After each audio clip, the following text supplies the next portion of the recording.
Okay, working now. All right, take two. Good evening, everybody. We are here tonight for the public comment portion of our fiscal 27 budget process. This is not a regular council meeting. Everybody's going to have the opportunity to say what they want. We're going to be as relaxed with time as we can, probably keeping it to about 5 minutes versus the typical 3 based on the number of people that are here. But we definitely want to hear what you have to say. Before we get into that, I will turn it over to Nick, just kind of give us a state of where we are. I know Sarah said that we had some handouts that were on the back. If they're still there, great. But yes, I will turn it over to you, sir. Thank you, Mr. Mayor. Just a couple things to set the stage before we hand it over to the public. The materials most recently posted online on the budget pages of the city website indicate the changes that have been made since the preliminary budget that was put out in March. And since then, there have been a total of revisions that reduced the tax levy on the city side approximately $966,000, so nearly to the $1 million goal. And there are also some other revisions.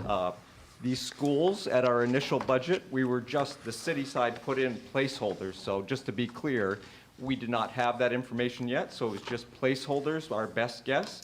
And the new version of the school's number is the actual that they presented when they came to the council, and it's vetted by the school board. So all those numbers combined are outlined in the packet, the supplemental information, to show a significant change from the original budget in March.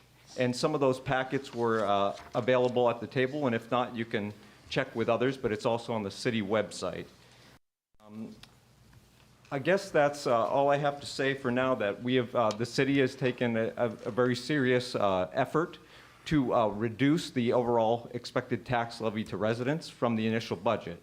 We've done our best to deal with things that were largely out of the city's control, including state differences in revenue sources from state revenue sharing, a larger county budget than expected, and also some prior year obligations that are now on the books. So I trust that we've done good stewardship, but we still want to hear from the citizens to see where you're at with your priorities about the budget, so you can inform the council, as they are the ultimate decision makers. Thank you. Thank you. I appreciate that, and I appreciate the work that's been done thus far. With that, I will open it up to the public. Dan? I have some handouts with some of the numbers I'm going over. Can I give You most certainly can, yeah. Who should I drop off? Sure.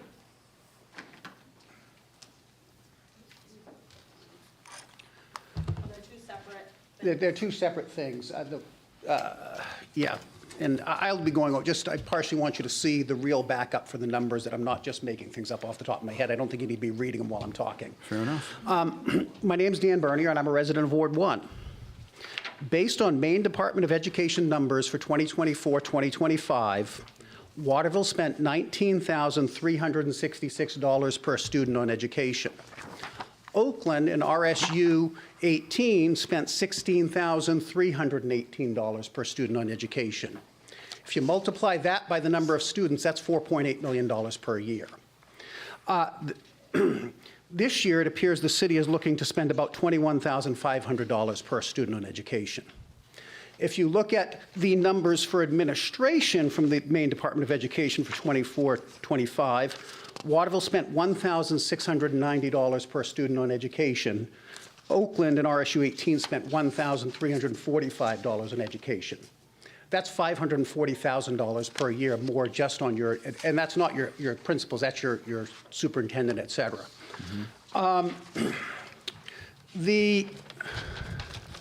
Interestingly, is Oakland actually spends more on classroom education. They spend $7,001 per student on regular instruction versus Waterville's $6,324 per student on classroom instruction.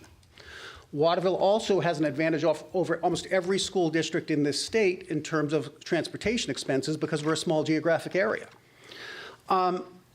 Based on the city's own numbers from what you put up there, operating the 4 schools in Waterville only constitutes 48% of our school budget. 52% is other. But it's listed out what it is, but it is other stuff. Waterville High School once had 1,500 students. Today, it's closer to 500 students. In fact, it was built when my father was mayor in the 1960s for 1,500 students. These schools in general, the buildings were built for almost 3 times the population of students we currently have, yet we are still operating 4 school buildings. Waterville cannot afford to be an independent school district any longer, and we need to join an existing RSU. It's hard for someone like me to admit that. I'm a Waterville High School graduate. My father was a Waterville High School graduate. All 3 of my children were Waterville High School graduates. But if you look at these numbers, we cannot afford the school system we have. We're still operating like we're a major city with 1,500 students in our high school. I'm also old enough to remember when people came to Waterville because our schools were so good. It's been a long time since I've heard somebody say they moved to Waterville because their schools were so good. Switching to our tax base, if you look at main revenue service numbers, 84% of Waterville's property tax valuation comes from buildings, only 16% from land. We need to stop the excuse that we're too geographically small or we have too many nonprofits for our high taxes. The reality is the nonprofits enhance the value of our buildings and probably generate taxes. That too small and too much nonprofit property is an excuse that's been used for far too long. Waterville is suffering from over 30 years of being anti-business. We need to attract more business here so we have more buildings to tax and we are growing our tax base. I will give Mayor Morris credit. I think he is moving the city in the right direction in terms of being more business friendly. I do think we've got a long way to go though. And the other thing that I would point out is that we need to take a good hard look at the airport. Is the airport something that we should be looking into privatizing or doing something different with? There are several federal programs designed to encourage municipalities to privatize airports. I would note, when you read up on them, they all seem to be targeting larger airports with scheduled air service. I couldn't find anything on privatizing an airport the size of Waterville. But I think it's something to take a good hard look to. And privatizing sometimes means leasing it. It sometimes means selling it. It can mean a lot of different things. And I realize you're not going to solve that problem the next month. I warned the mayor that I'm more interested in what your 3-year plan is than what the Band-Aid is you're going to put on this year. But thank you for your time, and I would be happy to take any questions. Yeah, I mean, feel free. This is an opportunity. If you have questions on anything that was said, please don't hesitate to ask away. If you want clarification on anything, this is the time to do it. So Dan, I just want to make sure I understood. You said, I heard you say that from your perspective, the solutions to the problems are Waterville is too anti-business and look at the airport, privatize the airport. Was there anything else? Well, the other one is joining an RSU. Join an RSU. The 3, join an RSU, become more business friendly so we have more buildings here, and take a good hard look at the airport. Yeah. I had a lot of problems with a former governor of the state, Paul LePage, but one of the things I liked was that he did consolidate school districts. And we were part of an RSU that was larger than Waterville. And that fell apart. I wasn't around in this kind of mode to understand exactly why it fell apart. But there seemed to be a lot of complexity in coming up with joint budgets when you do an RSU across cities. One of the things I stated was I think we should join an existing RSU. And creating an RSU from scratch did fail. We tried. I think there's a lot of reasons, and I'm personally I think why that failed. And I don't think it is indicative of the whole concept. I mean, we have 2 different RSUs that we border right on. And I think the conversation should be looking at, one, which of those RSUs is willing to discuss with us joining them, and which of those 2 RSUs would be a better fit for us. You know, I'm sorry, I fail to understand the difference. I mean, I don't disagree with what you're recommending, but whether we join one or create it's the same thing. We've got an RSU that is across city boundaries, and didn't we have a lot of difficulty with the city? I kind of want to be diplomatic here, but there's 200 years of Waterville-Winslow history that make a Waterville-Winslow merger very difficult. Is kind of part of the reality of that, too. And someone's family who's lived here for about 150 years, and I think there's a lot of history that played into that particular one failing. And I don't want to pick, because I'm sure people on the Winslow side want to blame Waterville, people on the Waterville side want to blame Winslow. I think that debate is just a waste of everybody's time. But I don't think that particular experiment, and I don't want to pick on particular people involved or anything like that, but I don't think it's a good indicator at all of the benefits you could get from joining an RSU. I do think joining an existing RSU, you're looking at an existing structure instead of trying to invent a wheel with two towns that have been rivals for 200 years. And there are lots of things about combining sports teams. One of the biggest things is you combine a lot of your sports teams. Now, if you look at the numbers, if we combined with the Oakland RSU, we would be the third largest school district in the state, behind only Portland and Lewiston. If you combined with the Lawrence, the Fairfield RSU, we'd be about the same size as Bangor. And there are about 5 or 6 school districts that are between like 3,000 and 3,500 students. So you'd be in that next group of between 3 and about 8 for your school district size in the state. Interestingly, is your high school with either one of those would be about the size of Waterville High when I attended it, between even the combined school. It was during my 4 years in Waterville. It was all my fault that we went from about 1,300 students to down to just under 1,000, but they maybe all left because I was there. But so you're also not talking a huge. You're talking about just getting back to the old Waterville High School size, and we'd have to name it something else. But you can't. If you look at our school numbers, they scream out. And the other thing there that I would say is it's not just joining an RSU. I think in a more immediate thing is why are we still running 4 school buildings? Waterville High School was built for 1,500 students. According to the Maine State Department of Education, Waterville's entire school system is 1,591 students right now. Yeah. These four schools were built and used at a time when our school population was 3 times its current size. Short term, you could at least go down to 2 buildings.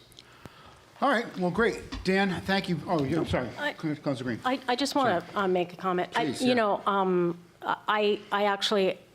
I think it's very refreshing to hear this point of view, because I think that Waterville needs to coordinate with other communities, and not just around schools, but also about fire and EMS and, maybe other public safety services. The reality is Waterville is not an isolated town. We have people constantly moving in and out of Waterville, and we operate as a 4-town district. And we would be, I think, all better off if we looked at ways to find efficiencies to share services. And so I think this is something that we should take seriously, and obviously, it's not going to impact this budget. But it takes, you pointed out some of the difficulties in the past with collaborating. I think that it would be great if people started to look at the high costs, because every community is facing the same thing we are: higher wages, inflation, a collapsing healthcare system. These are not unique to Waterville. And so we should, I think, look outside the box. And so I would welcome some kind of conversation. It would take a long time, but I think it's worth reaching out to other communities and seeing if that's an interest, because I don't think we can just go join an RSU. I think it's, a long conversation and a lot of relationship building. But anyway, thank you. If I could add, the other thing is with joining an RSU is you could offer more AP programming. You could enhance a lot of your programming in your school system too. But thank you. Thank you. Sam? Yeah, I just want to clarify though a little bit, because I agree, Dan, that there could be more efficiencies, but the Waterville taxpayers are not paying that much per student because we get a significant state subsidy to provide education in the service center, right? So it's not $21,000 per student that we're paying out of our tax base. We're still paying a lot more than similar school systems, though, per student. We're getting about 75%, right? Is it 70, 75%, Peter, funding from state and federal government for our programming? Sorry, the question? Is it, how much of the funding that we get is from state and federal programming? Like, it's close to 70? Proposing a $35 million budget, and we're coming to the city for less than 12 million. Yeah, It would be- it's less than what RSU 18. It would also be interesting to see what the other schools' systems are getting, and if we, to subtract that number out. The state doesn't publish that number, but I'd be interested in do. seeing a comparison for that They number. do, it's called the 279, you can pull it up and see I didn't find it. everybody's district, yeah. So I just want to like clarify, because that's like a very big number, and it's a little bit different than the funding situation that we have. I don't disagree that there could be efficiencies, but just to clarify. Excellent. All right. Thank you very much. All right. Hi, Nancy. Hi. Nancy Sanford, Ward 1. I believe that I'm reading the proposed budget correctly when I see the Health and Human Service budget is being reduced by about $10,000. I certainly hope that is not coming from the GA budget, and the full amount of funds designated for GA will be spent, unlike past years. GA is broken, and I'm very encouraged that there's a committee that's working to address it. I believe that presumptive eligibility for the Mid-Maine Homeless Shelter and Services is a must for all who enter the shelter. I'm extremely concerned about the proposed cuts to the police and public safety communications, as well as the fire, rescue, and emergency communication budgets. We heard Tuesday night how vital these services are in saving human life. Human life. Waterville has made some improvements in services to all our residents, including our most vulnerable residents. Our social worker and community resource officer are vital parts of the team. I urge you not to put the safety of Waterville residents at risk. Thank you, Nancy. All right. Anyone? Next.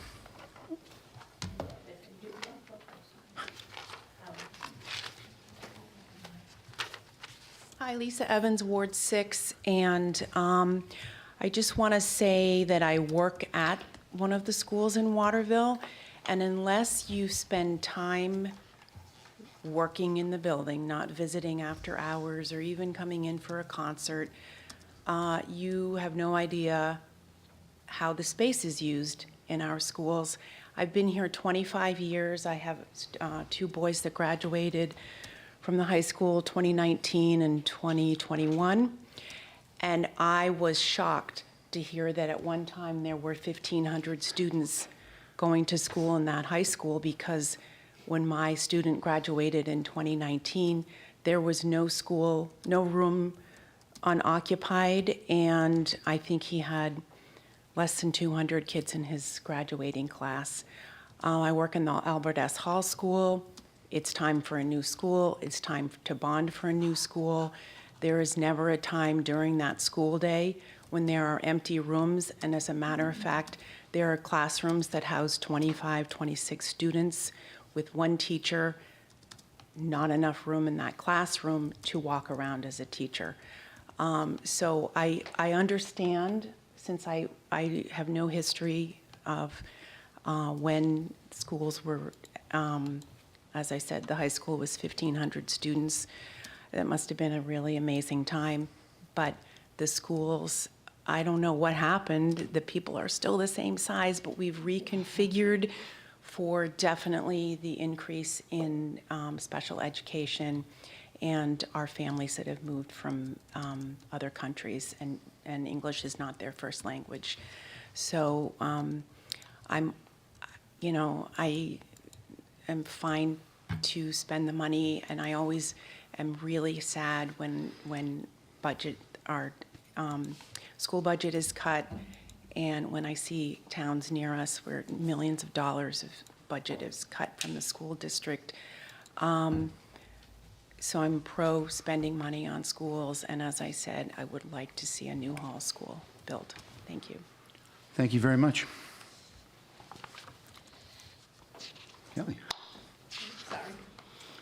I wasn't sure how long we had to talk, so, and it's not anything budget specific except for, I think I've been talking to all of you and city staff for 4 or 5 years now about our city youth.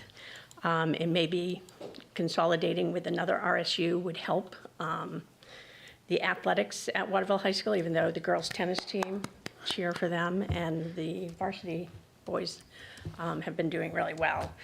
But the recreation given to our kids, we're subsidizing kids from other communities. I think you're giving $15,000 to the AYCC in this budget. The AYCC yesterday went up 400% on a youth membership to the AYCC.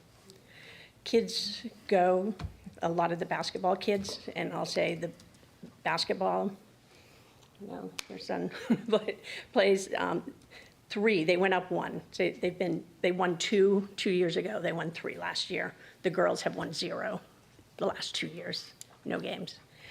That they have won. They hang out at the gyms at the AYCC, and they pay $50. They're in there a lot practicing by themselves without organized play. But now they would go from a $50 membership to a $240 membership with nothing in between. And that was a day. Yesterday we got the email that that was changing. So calling the AYCC a strategic partner with helping Waterville youth and helping Waterville athletics does not seem like a reality. Another 7th, 8th grade boys basketball team, Waterville was charged $750. Winslow was charged 0. So there seems to be some favoritism. It's not to Waterville. I think everyone knows that that used to be a Waterville High School field for football and soccer. We gave it to the AYCC for $1 for 100 years. Whoever negotiated that did it so that they would not be around when that ended. I don't know if there's an exit strategy, what to do with the building, the pavement, or anything, or how that goes back to Waterville. But it seems like a lot of the negotiations that Waterville has done, especially with nonprofits and especially for kids, have been done from a position of weakness. And the Waterville taxpayers have not benefited from several of these. And still today, we seem to be having that problem. We are the only city that, with the Pay What You Can program, is the only city that gets charged per student that participates in that. If you're from Winslow and join a sports program that is under the Pay What You Can program, you can pay 0 and the AYCC will get nothing. If a Waterville kid does that, the taxpayers get charged per student. So it is not a pay what you can for Waterville kids. We're subsidizing. And then our police, just our police, Oakland, Winslow didn't participate, raising money for the Pay What You Can program, which does not go to Waterville kids because the city pays for that. So we're subsidizing the other kids by the taxpayers paying it, from the taxpayers paying donations, which I don't think they get from any other municipality. And it's just not fair that we have 0 money going to Waterville recreation for our youth, nothing in the schools, nothing in the city. We have to go through the AYCC, which charges 3 times as much. And even when it's Pay What You Can, the taxpayers pay. And it shows in our school, as I was saying, that our athletics compared to Messalonskee. We also, in our schools, the taxpayers fully fund 4 co-ops for kids outside of the town. In our Nordic ski program, there's more kids from Messalonskee who has a thriving, strong athletic program, and Waterville has 3 kids. They have just as many, if not more, and they get to say that they have a high school team. So when they win states, they say that Messalonskee, the Waterville taxpayers paid for it. They say that they pay per person, but we put it in our budget, we have to approve it, we fund it, we pay our athletic director to administer it, we do the buses, we get everything, we do all that work, and the budgets do not go down from year to year. So I'm not sure where that money goes that the kids pay into. It does not come back to the taxpayers. We host 4 of them. Messalonskee will not host 1 for Waterville kids. So I don't know how much time I have, but You can do it in another minute, Kelly, that'd be awesome, but yeah, listen. But all the MOUs we have, I looked up, looking at different places. Freeport will let nonprofits use their fields for free if they don't charge the participants and if they don't charge for the parents to go in. We let every nonprofit use our fields for free and we maintain them. So for the 1.4 million Purnell Field, like I'm not concerned about the neighbors, but it was a school field, which is why it's in a neighborhood. It's in a wealthy neighborhood. I've gone through all the different neighborhood parks in the city. They are nothing like that. In fact, they're pretty decrepit. They all have restrictions of use, and most of them hardly have any resources for the people. I don't even think there's a baby swing at the Kelsey one. And the Sterling Street says that there's a basketball court there. There's a sign up that says no throwing ball activities, and the court is totally removed. There's no hard space, there's no basket, it's gone. No one's complaining about those neighborhood parks that have had no money put into them and are in the places where people can't necessarily access the AYCC or the North Street Playground.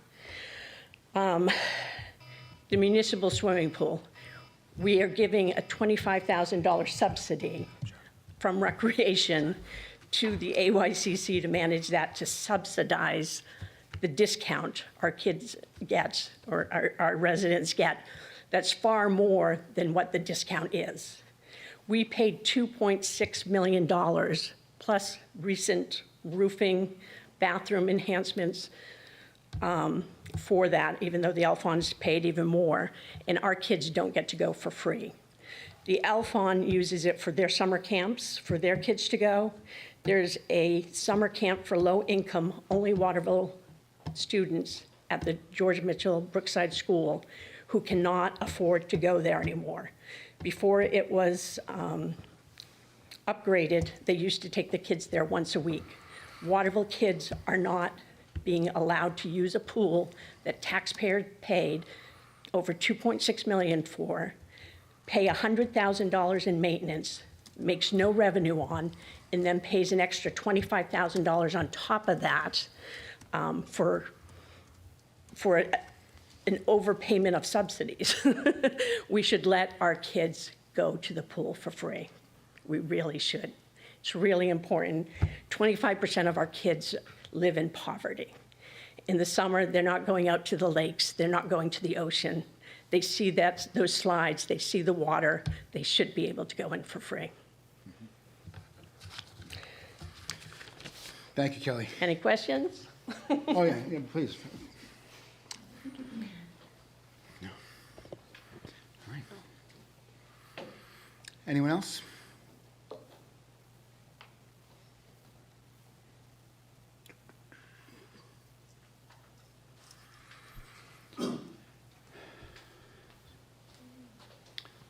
Ernie Grolleman, Ward 1.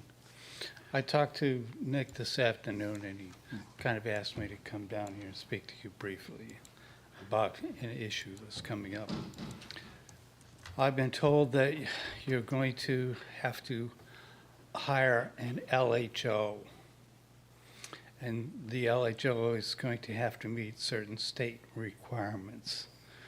The city used to have a medical doctor, used to require a medical doctor, and that would probably cost more, so they're doing it on a per diem basis. So I had an idea of how to save money on expenses with the LHO, and that was to start a public health task force with volunteers with no cost to help take some of the load off the LHO. That's one idea. A lot of you may know that I've been working on wood smoke issues for 15 years now. Well, I went down and I talked to Paul LePage once when he was governor. And, I said, wood smoke is unhealthy and unsafe, and it's supposed to be stopped because it's a health nuisance. And he says, Ernie, you're right. It should be stopped.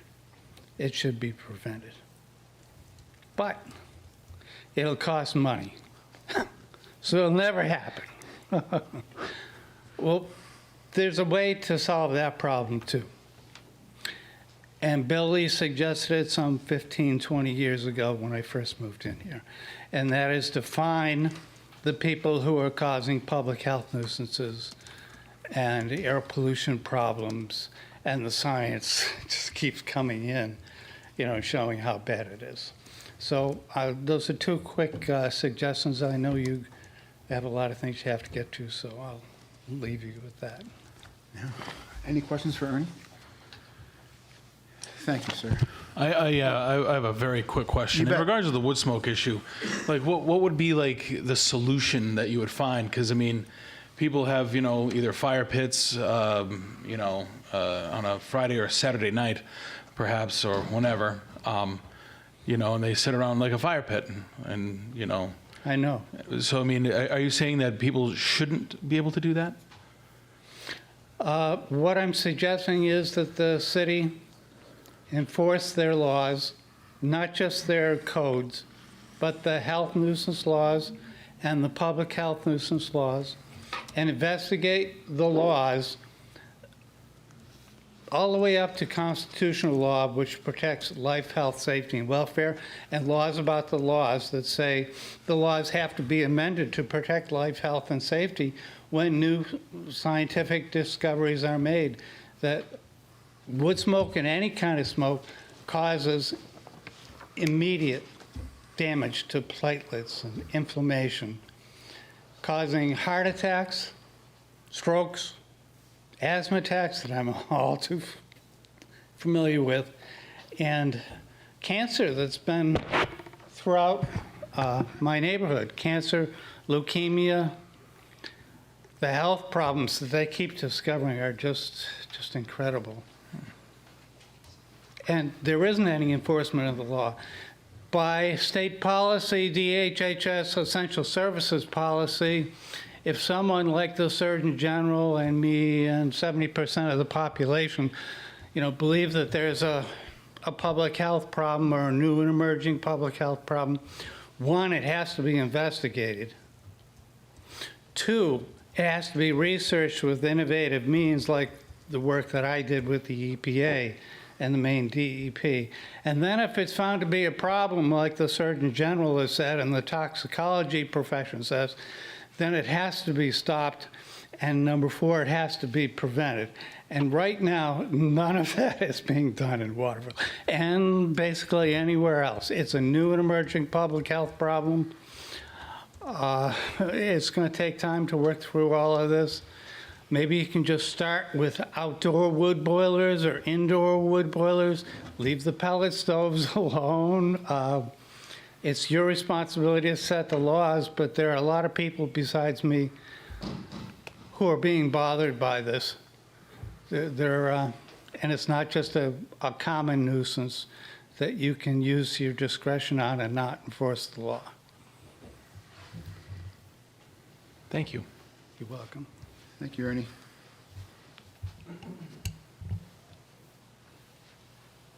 Anyone else? Good evening, sir. Good evening. My name is John Clark. I live on Ridge Road in Waterville.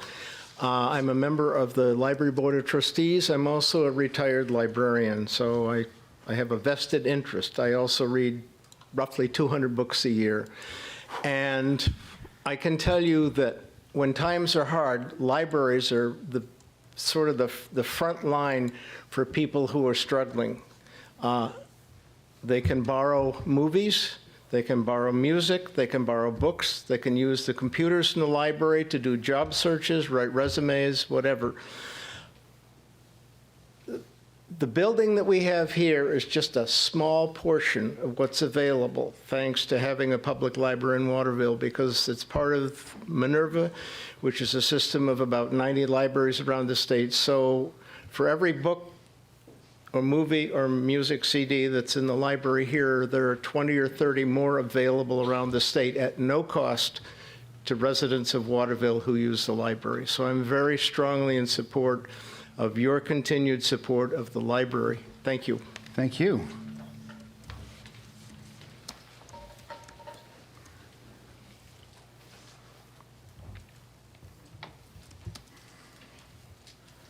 Anyone else?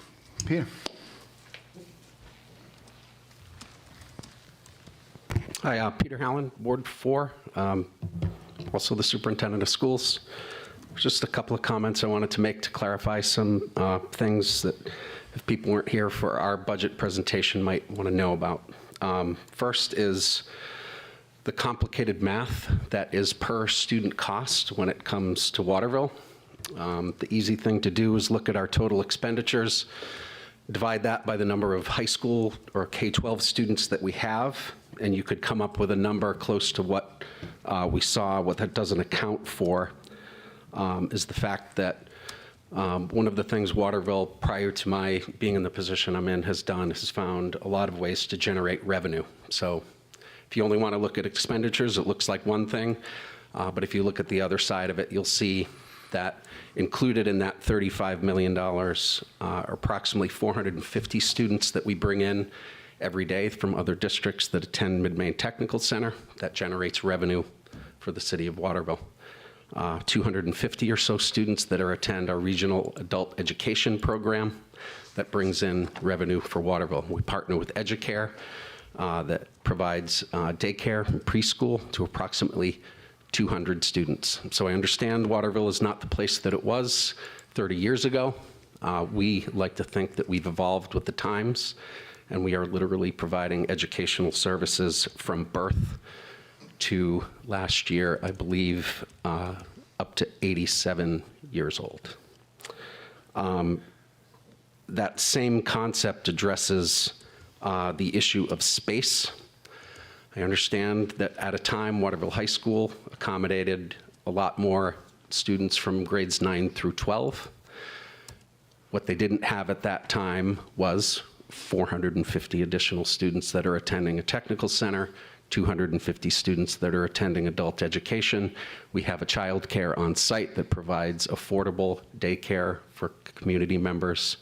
And last is, I want to address the issue of consolidation. There was a time in recent history where Waterville existed in an AOS with Winslow and Vassalboro.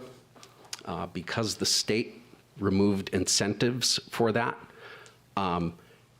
individual communities decided to disband. It was not Waterville that decided to break that up.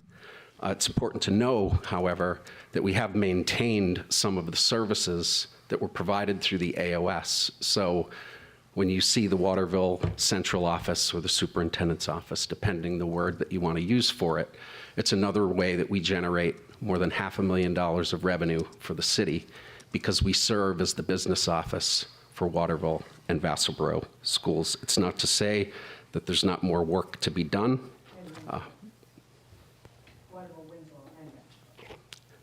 Thank you. Two more quick things, if I may. At a recent board meeting, our high school principal presented his cost share for the school budget, and he shared with the board that in the next school year, more than 50% of the students at Waterville Senior High School will have an IEP, which means that they have legally binding special education services, a 504, or an ILAP, which is a similar document for students that are multilingual learners. 50% of the high school students have some legally binding plan beyond the regular education that we're obliged to provide.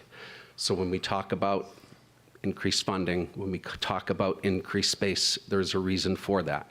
And I want to be very clear that as a district, we welcome that diversity. We're proud to be in a community that embraces our diversity, and we're happy to be part of that. Last thing, very quickly, is to address the issue of co-ops. We do indeed host 4 co-op programs. That means we run an athletic program to provide opportunities for kids. We don't have enough athletes of our own, so we invite other districts to send their students to us. It will show up in our budget as an expenditure. Any student that comes to us from another district pays into Waterville to do that. So it is not done on the backs of Waterville. And given the choice, we actually prefer to host the co-op as opposed to relying on another district to do that organizational work for us. Thank you. Thank you.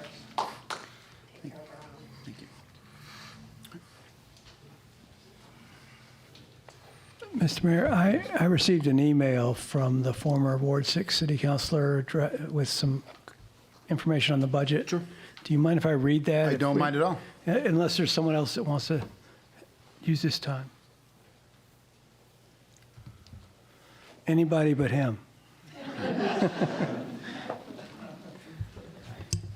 sorry if I'm going to insert myself here. I'm eagerly awaiting what the former Ward 6 councilor had to say.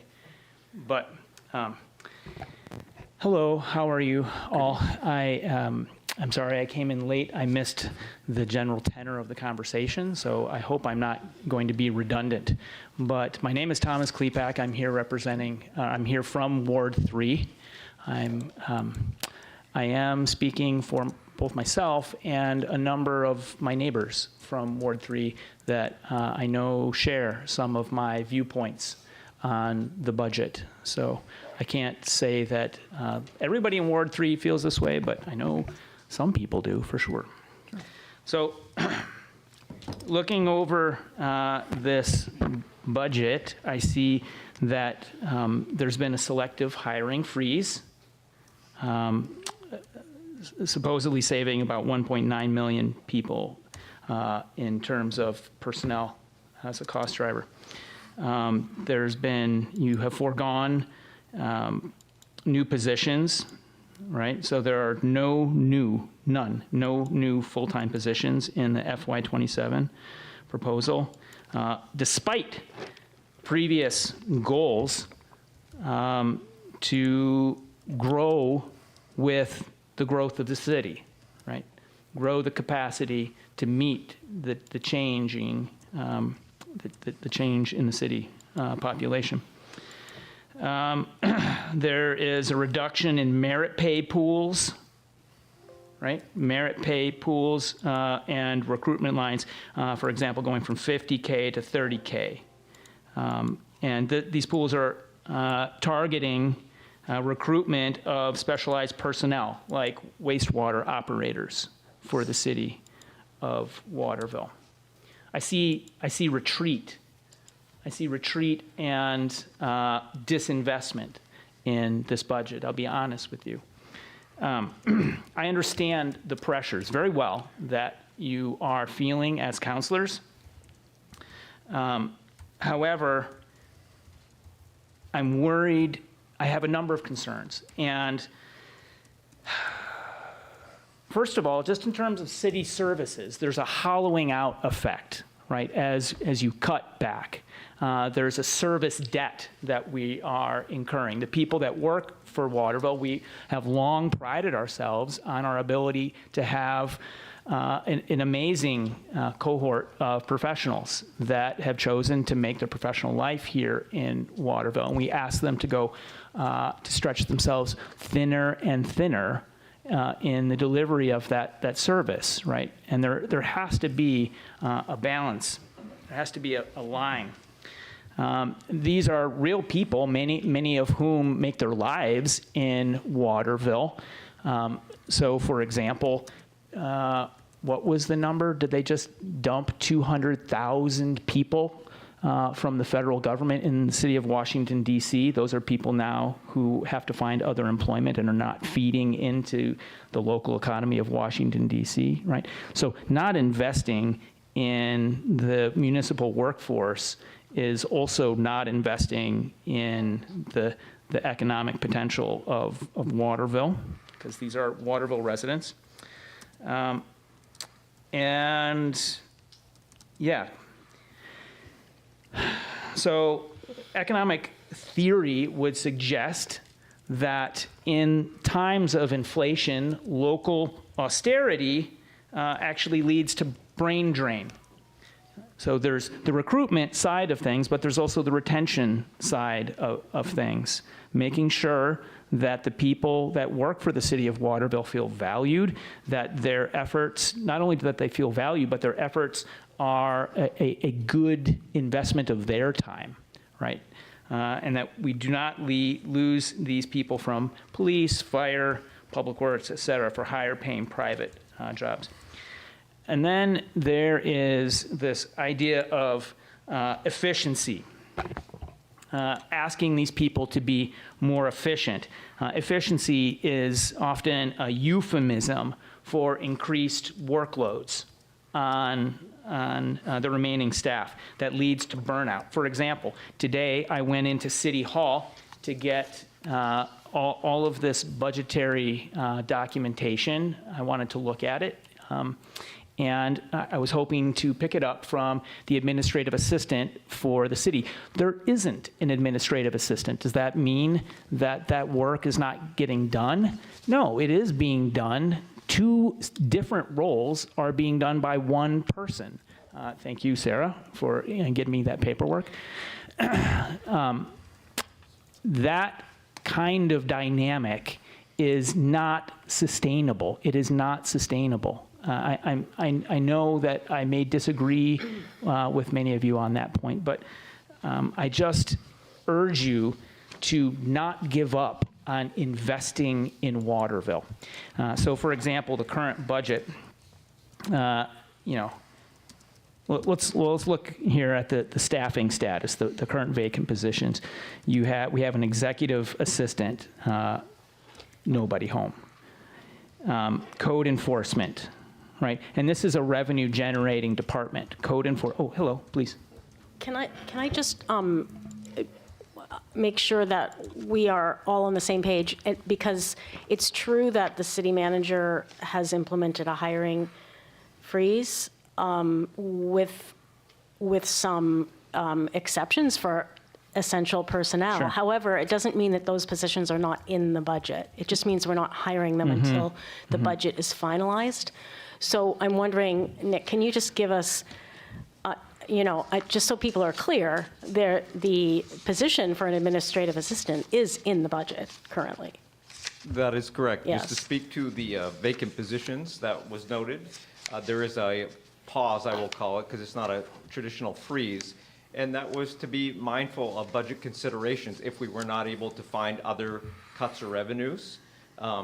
Fortunately, it looks like we have, but it is still up to the will of the council to make those decisions. But I would like to say that all those positions are in fact in the budget, and on behalf of all of the city staff, it is their sincere desire and hope that they remain in the budget because we were able to find other areas for cuts. But if there is will of the council to discuss otherwise, that they be given the opportunity to speak to the implications if any of those were considered for reductions.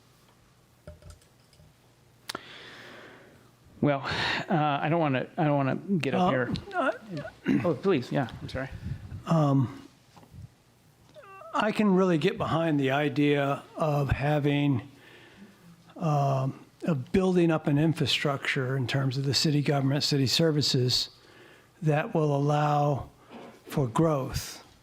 But I'm interested in, was there ever any discussion about how do we measure whether that's happening, or what is our target for growth? Because, you know, there's different ways of looking at sustainability, and I'm also worried about sustainability on the folks that are supporting this plan. So I can get behind a plan, but I was just wondering, how do we know that we're on that plan, and what is our target for growth? Is it number of people in the city? Is it some kind of dollar figure for value of the city? Did you all have any discussion on that, or? Well, I mean, you're looking at me. I don't know what I have to say, except that I don't necessarily support, indefinite growth. Certainly, the city needs to hit a steady state, and I don't think there has been meaningful conversation about what the correct population, what's the carrying capacity of Waterville, what is the right population, and what is the quality of life. I think when you talk about growth, what the growth I would like to see is median income in Waterville. And is it possible to do median income growth without gentrification? Is it possible to actually hit economic empowerment of low-income people that live in Waterville through, job creation or job shifting, like creating different types of employment in the city of Waterville? I don't think there's going to be one metric. I think you have to look at a number of measures to understand where we're actually heading. What is the ideal? Well, I have a number of things I would add. So fortunately, I'm very happy to say it's not my decision, any of this stuff to figure out, but I would encourage you to look at, first of all, just basic other budgetary strategies. Like, have you maximized the use of TIF funding? Right? Has that been maximized? Have you really looked across fee structures in the city? Has that been evaluated? It seems like that should be evaluated on a regular basis. We did some of that last year, but I would look at that again. Where's the fund balance? I don't know where the fund balance is right now, but making sure that we're in a responsible place, but we are also making sure that we're using it when we need to. Mm-hmm. So those would be some things.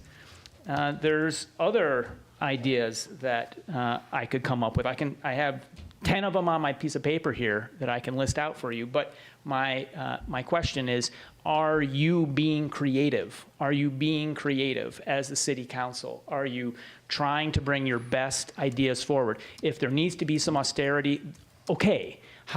What's the long-term strategy so it doesn't become calcified? One of the problems the city is facing is that we're dealing with a legacy of austerity that happened several mayors ago, right? And we're still trying to catch up from a long period of austerity in the city of Waterville.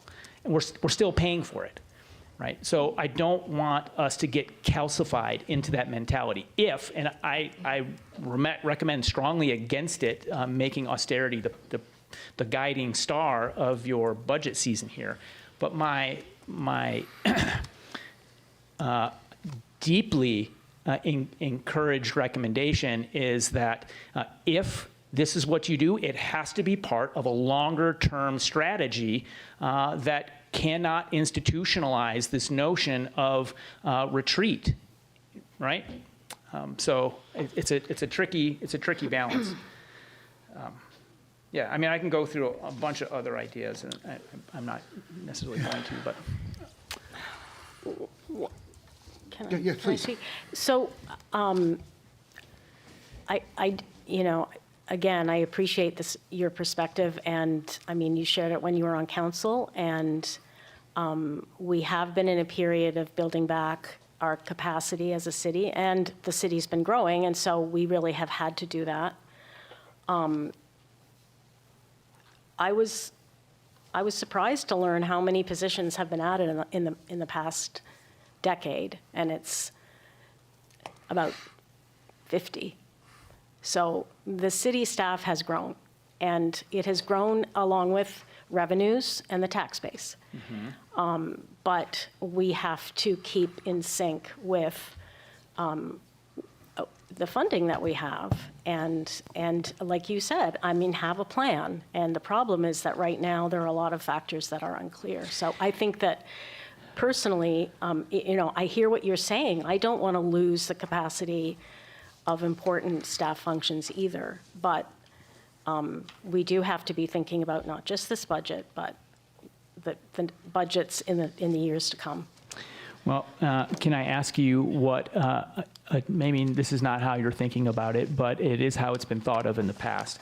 So what would a target be? I see 6.5% as the change in the budget, leading to a median household difference of about $250. If you were to set that at 10%, that would be an additional $125 per median household in the city of Waterville. To me, that seemed, and that is down from 12%, right? We started at 12%, cut it in half.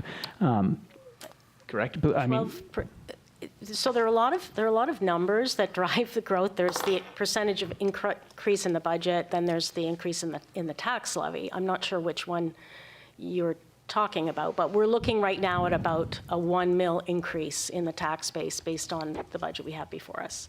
The numbers referred to at that approximate 1 mil increase is the 6.5% tax rate increase that's Right. projected, compared to a 12 where we started 12% tax Right. increase. That's what But I mean, I think people understand what that percentage means in terms of mills, right? well, The I think value people understand what that means in terms of dollars per month. I mean, $250 per month is most people, I mean, you and I get it, maybe most people in this room, but most, I don't know how many taxpayers understand mill, what a mill increase is. $250 a month is like a very straightforward number. Just to clarify, it's $250 a year. Pardon me, I knew that. Much more easy to swallow. I knew that, Yeah. Pardon me, I'm sorry, I misspoke.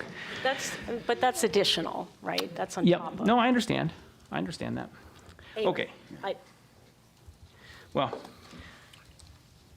that's all I have to say. I don't want to dominate here, but I just wanted to offer my encouragement to be creative, to be articulate to the public in describing why you are doing what you are doing, and have it be well grounded in rationale that is not just rooted in this year's cycle, but is part of a longer-term strategy for the city of Waterville. Okay, thank you. Thank you. Thank you, Tom. All right. May I add one thing? You may. Thank you. The long-term strategy piece, I meant to speak to that earlier, but that's a point well taken. This budget is not in isolation, I would hope. We would like to develop a multi-year strategy to find said efficiencies or cost-saving measures or invest in ourselves. So in alignment with that, there's been a lot of new housing units, like hundreds, in fact, and more to come online. And that's a real success because it's taken a while to get to that point. But with more housing units and more people come increased services that we need to provide. And we're perhaps not yet aware of that, but the next step would be to be able to deal with those services. We need to maintain and support the staff and personnel we have in place. And if there's a budgetary consideration for a reduction in staff workforce, it should be done strategically. And perhaps that takes a multi-year approach, not just reducing staff because there's vacancies, but rather a consideration of which positions should be reduced, if any, not just the ones that happen to be vacant. And that takes a multi-year analysis, perhaps, and we're committed to looking at that, but it's not as simple as one that can be done in a few weeks, from my opinion.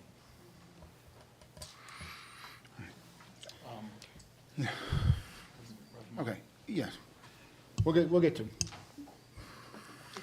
Yeah, of course.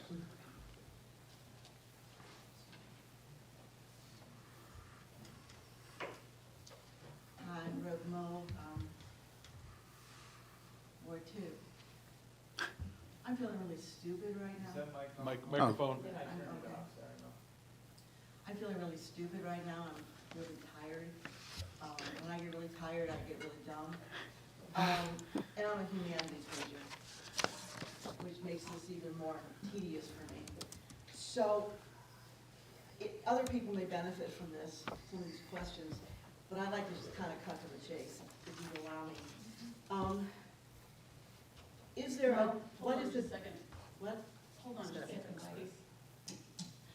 please. All right.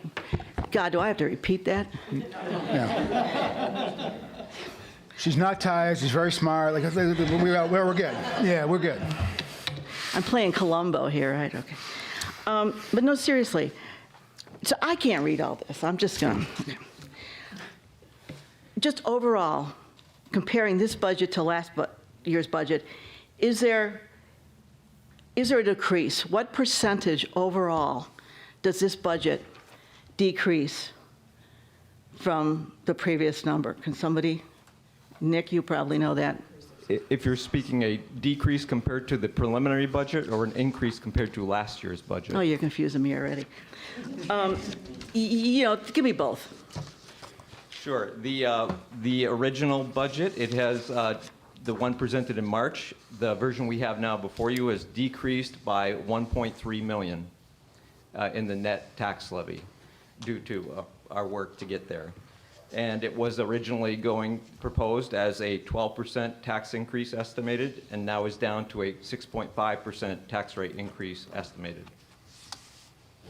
Okay. And then I'm sorry, go on. year-over-year budget, if you were just to look at the budget book and not the taxation, it is more around a 9% increase year-over-year. But because of other factors involved, the impact on taxpayers would be less. It'd be the 6.5% estimated. Okay, but the year over year is what? Just the budget book would be 9% estimated. Thank you, Professor. Is there any one department, which department here in the city seems to be taking, if any, the most drastic cuts? Is there one, like, could we say police, we could say Parks and Rec, what is it? While you are saying your other pieces, we can look at the documentation and provide that in a moment. Okay. Yeah. The other thing I want to look at is I'm looking at the general fund, and I don't understand what I'm looking at. So, the page there, flip along to the back. Minimum fund balance policy analysis, okay. I'm looking at a general fund unassigned, 11,000,007. I'm looking at general fund restricted, 1,000,003. Total assigned, and then a general fund expenditures, $59,545,148. So again, I'm tired. How do you have a $59 million expenditure from a $13 million fund?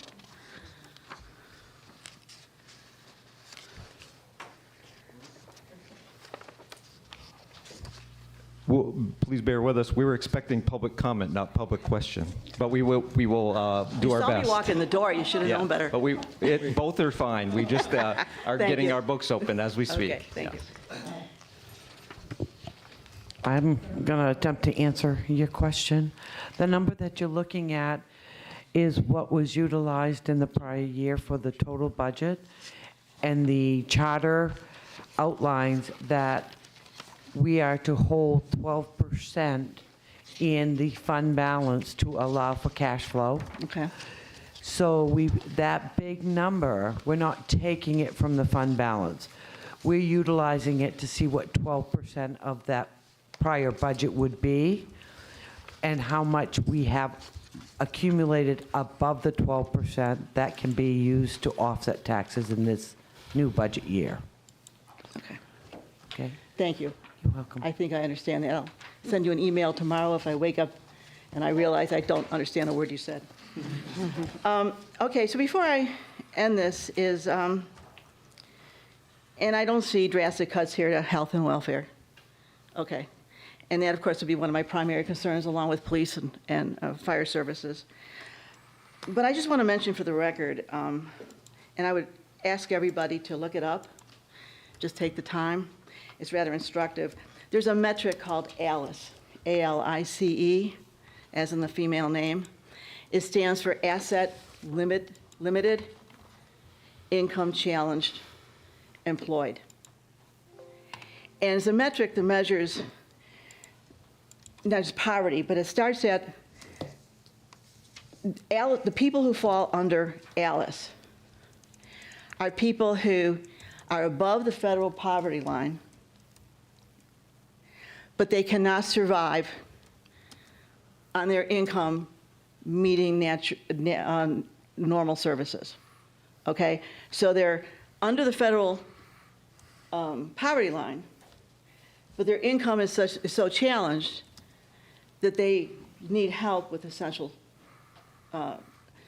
necessities, housing, utilities, transportation. I looked up Waterville, and and I will admit that, of course, I was tired then too. I'm always tired lately. Anyway, I'm getting old. But, so if you look it up, you got to kind of navigate this website. So I'll give you the heads up on that. But there's a way you can look at the state, you can look at Maine, you can drill down on the counties, like Kennebec, Somerset.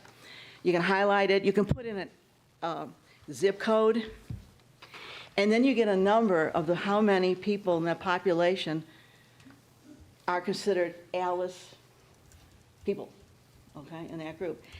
And I couldn't believe the number, it was something like 11,000 for us, 49% of which fall under the threshold of ALICE. And so I kind of listening to what I think a lot of pork might be in this budget somewhere. I'm not going to judge that, but I'm alarmed about cutting anything with the schools.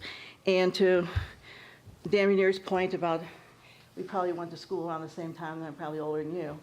It was such a different school system. I mean, the demands on the schools today, just the number of, students that don't speak English and the IEPs and all the other things you have to provide for, we didn't, we just were given nothing, right? Stone tablets. That's why I'm so dumb.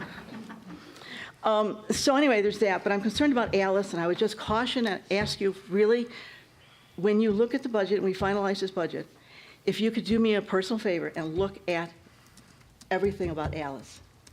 And then remember, and the people that Starfish Village serves, and I think we've done a beautiful job of taking care of the homeless and doing what we can, but we specifically serve ALICE people.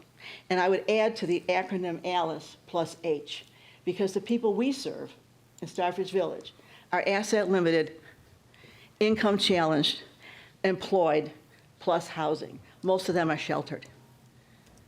And Starfish Village had to spend $132,000 last year to meet some needs. The Lighthouse served 110,000 meals, and Carly told me that approximately 65% of those were probably to people who have jobs and were housed. So I think whatever you're looking at, just remember these households. If you're making any cuts, please don't make cuts.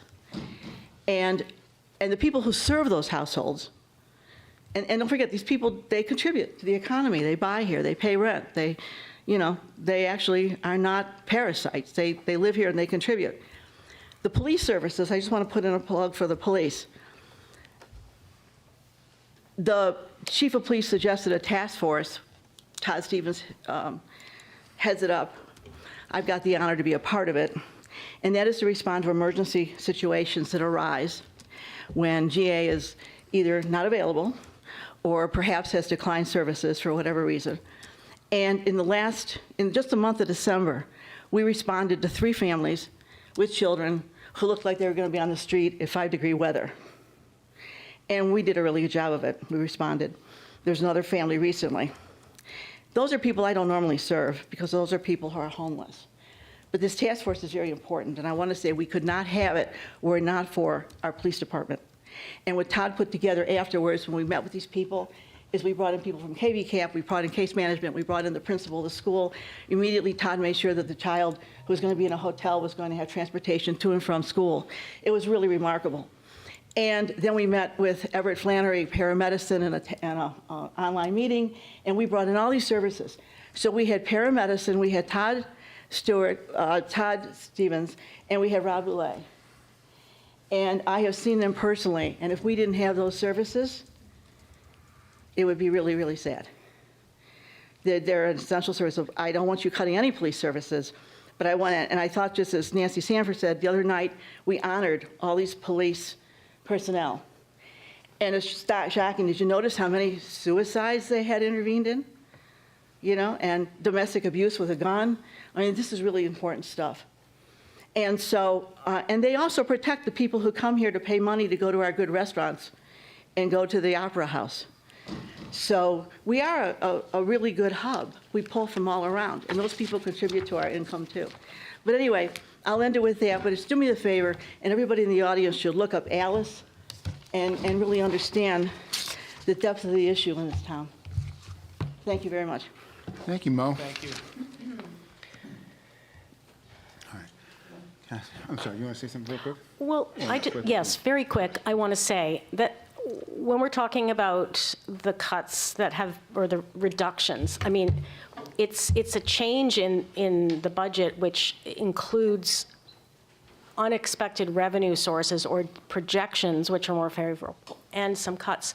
But I want people to understand that, and this is available on the city website, that it's probably very small print. I have a large printout. A lot of it is just literally tightening the belt across all departments.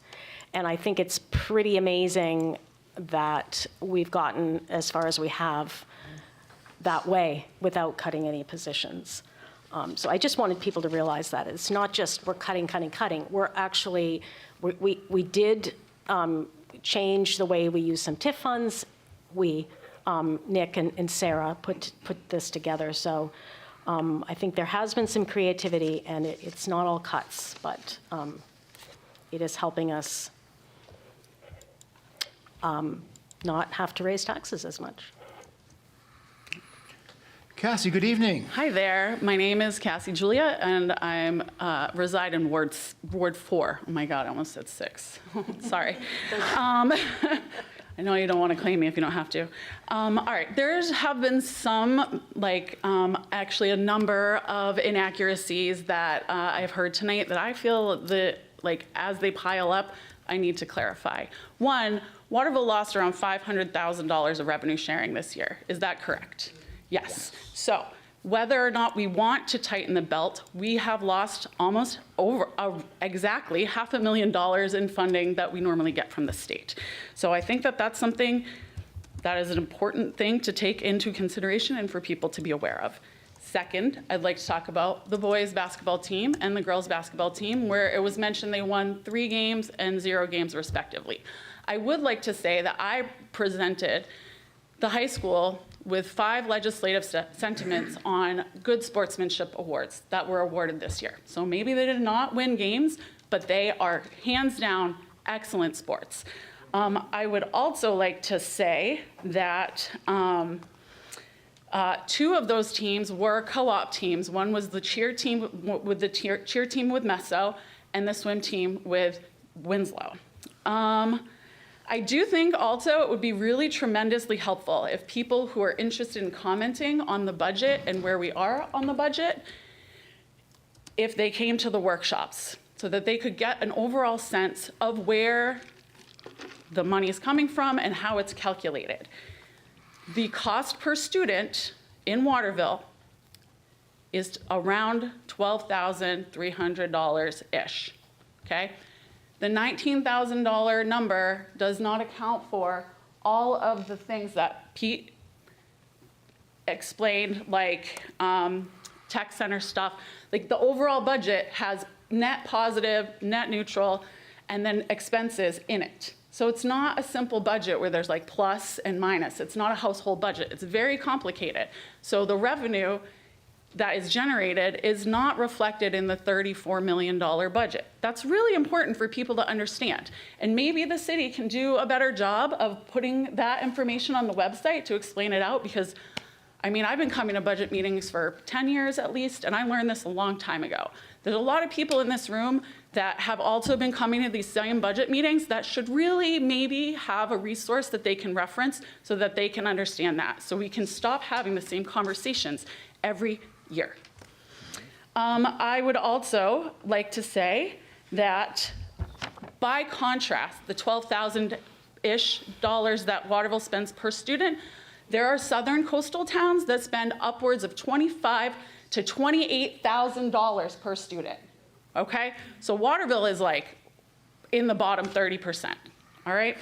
The percentage of state funding that Waterville gets now after the new EPS formula that was passed at the state level is close to 72%. And we have about a 70% poverty rate here in Waterville, not 20. So thank you. I just wanted to clarify some of that. If you have any questions, let me know. Rebecca. One further clarification. 70% free and reduced lunch is different than the 25% poverty rate. There are so many ways to measure poverty. You'd think we could solve it because we measure it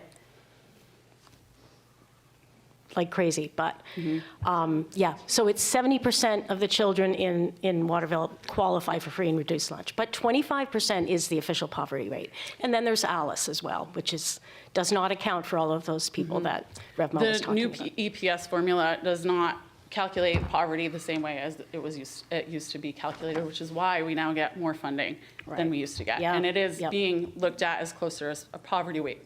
Children that attend our public schools closer to 70%. Economically disadvantaged All rather right, than there we go. poverty. Right, thank you for, yeah. Any other questions? Thank you, ma'am. Thank you. Thank you, Cassie. Scott, how are you? Thank you. I have no idea. No. Well, thank you for waiting, and I think now would be a great time. You can certainly please read the letter. I was talking to Kelly Griffin a couple weeks ago, and I mentioned that I thought the city was headed in a good direction. And I was optimistic about things in general. And Kelly asked me a good question. She said, what do you base that on? And the only thing I could come up with is the traffic is so bad now. You know, it's an anecdotal evidence to me, but getting out of my street at 7:20 to go to school takes longer than it used to. So I'm interested in following up on some of this in terms of metrics. How do we're growing. That's one metric. That's part of our city council goal. That's one of the big ones. So I think that's a good thing. How we're growing is a lot through the immigrants that are coming into our community. That's a good thing.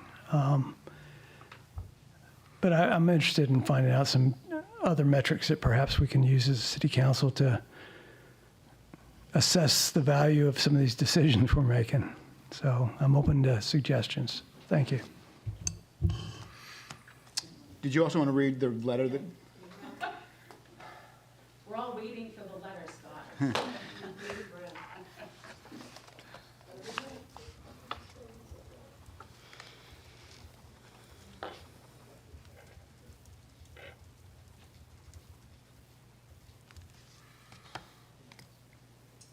I'm happy to read it if you want me to read it. Well, you've read should we read the whole thing or should I read excerpts? I haven't done this before. Read the whole thing. Yeah. Hi, all. I am unable to attend the public meeting tonight. This was extremely short notice and not well advertised. Also, it's ethically and fiscally irresponsible to the taxpayers to not aggressively notify them of the budget and the impact on their taxes. Nevertheless, here are my comments.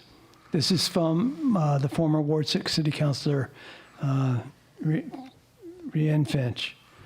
The city has a spending problem. This has been going on for years. The most effective way to get the spending under control is to eliminate positions, as much of the departmental budgets are contract bound.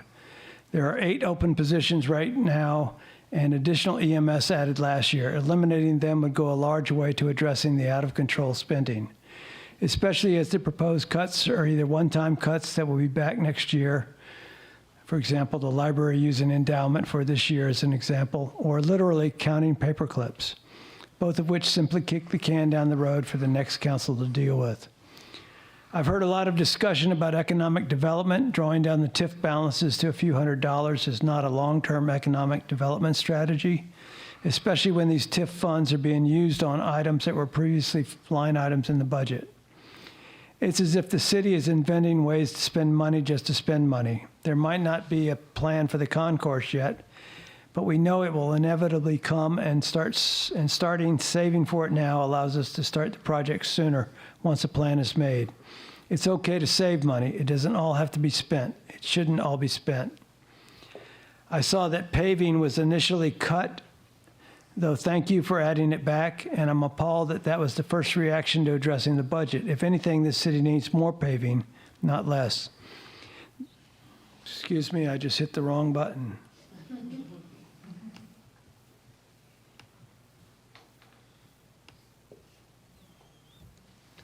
The city definitely needs more paving, more than it needs to backfill admin positions at City Hall.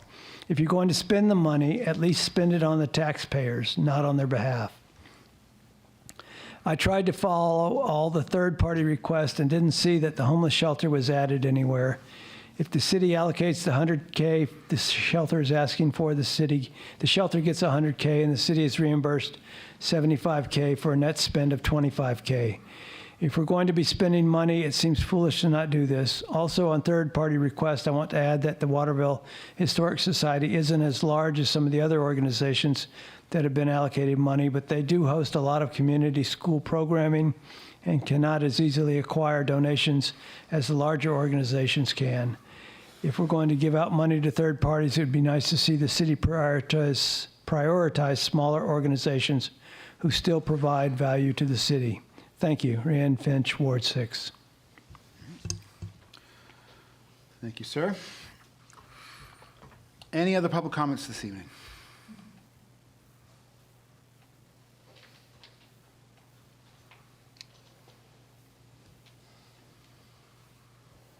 Sir.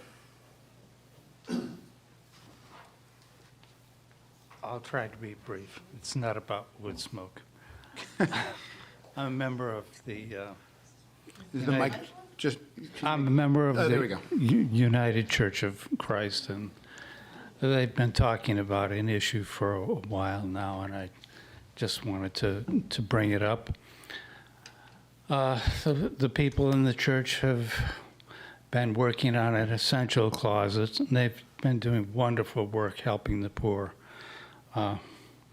Supplying them with things like toilet paper and diapers and gloves and hats, and it all adds up. But they're kind of concerned that the church leaders are getting older now, and they're not going to be able to provide these services in the future. Maybe they'll have to cut back, I don't know.